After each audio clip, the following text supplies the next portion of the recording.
Vamos voltar um pouquinho para as décadas de 80 e 90. O cenário era mais ou menos assim: inflação alta, alta competitividade também, globalização, encargos trabalhistas também altos e muita exigência na qualidade dos produtos, serviços oferecidos no mercado. Isso é influenciado até pelos Estados Unidos e pelo Japão.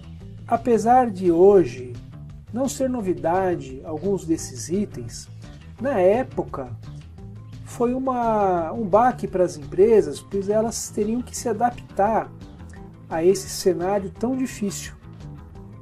E uma das estratégias que os empresários pensaram na época foi transferir atividades de suporte para terceiros. E assim eles podiam se dedicar mais ao próprio core business. Eu vou dar um exemplo mais à frente que vai ficar bem legal para vocês observarem.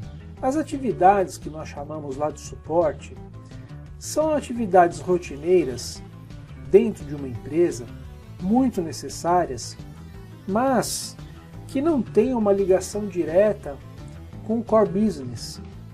Então, nessa multinacional que eu trabalhei, que era de telecomunicações, imagine, os amigos tinham cerca de 6 andares, se não me falha a memória.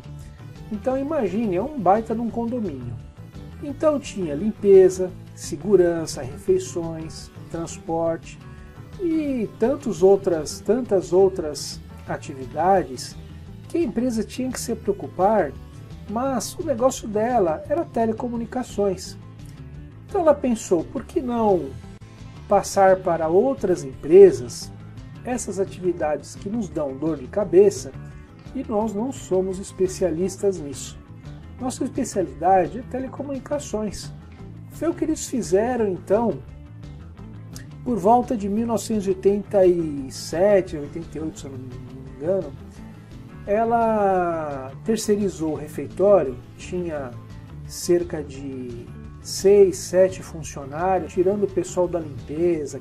Ou seja, eram atividades ou serviços de refeições que não contribuíam diretamente com a performance da empresa, que era vender equipamentos, instalar equipamentos, etc. Então eles decidiram naquela época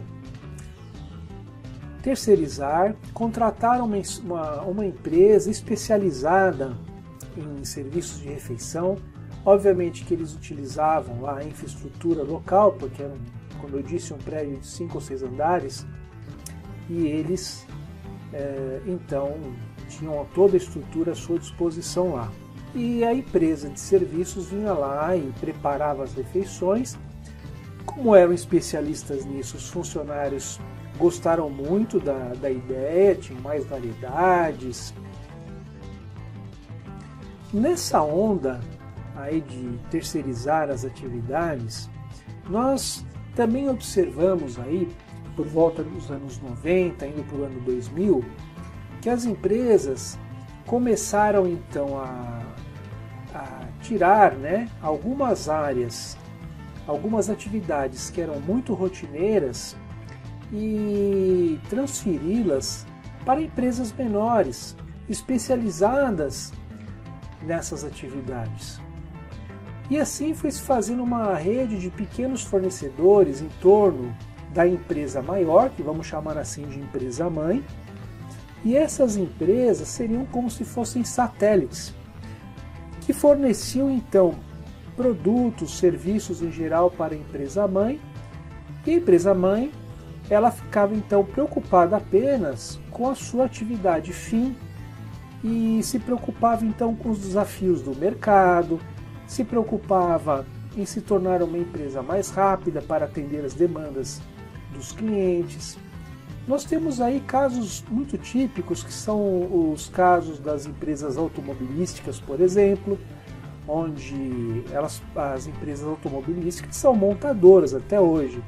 E as atividades de pintura, atividade às vezes de chaparia e outras atividades que são mais rotineiras são delegadas a outros fornecedores.